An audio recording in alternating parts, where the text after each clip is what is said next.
real good question. In 1971, I graduated from high school, and I signed a professional baseball contract with the St. Louis Cardinals. And I had 2 good years with them. And what happened there is that they released me right there. They had the energy crisis going on, and they had a lot of good ball players, and they make a decision on whether or not they feel that you have the potential talent or the talent right at that time for your age category in order to make the big leagues and help them in Busch Stadium.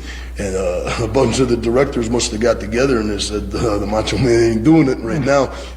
I got my pink slip and I was out. And what happened right there is that in my mind, it was a setback because I wanted to be the Major League Baseball player. I wanted to be the biggest star in the big leagues. I wanted to be the #1. I wanted to be the legend of all time. I wanted to be better than Babe Ruth. And all of a sudden, the realization that I wasn't going to be that. Boom.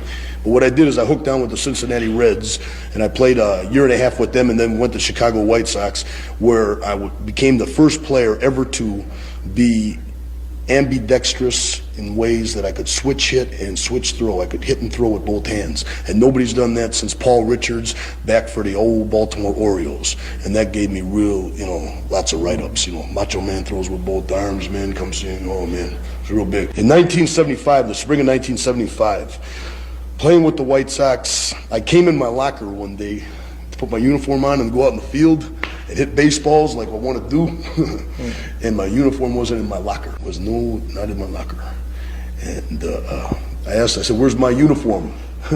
Where is my uniform? My uniform is not in my locker. And coach came over to me and he said, hey Randy, no fans in the clubhouse. You're no longer property of the Chicago White Sox. And I said, well, I can't say it on TV, but I was hot. I was real hot. And I decided, man, I said, if I can't play baseball, nobody's not going to play baseball. So I made some threats like I was going to burn down the clubhouse, which they wrote about the next day in the paper. But I didn't do that. I took my bats and busted them against a tree. The realization did not get hurt. See, that's what people say, man, I got hurt or I was going to get married or something. There's always an excuse. I didn't make it. I made it real far, and I was a real good athlete and a heck of a baseball player, but not to the major leagues. I didn't do it. So I went into professional wrestling. And what I did in professional wrestling is use that same attitude and found out that it was a blessing that they took the uniform out of my locker. And it's great for the history of professional wrestling because it is now known 100% all over the world that the Macho Man Randy Savage is the greatest professional wrestler of all time.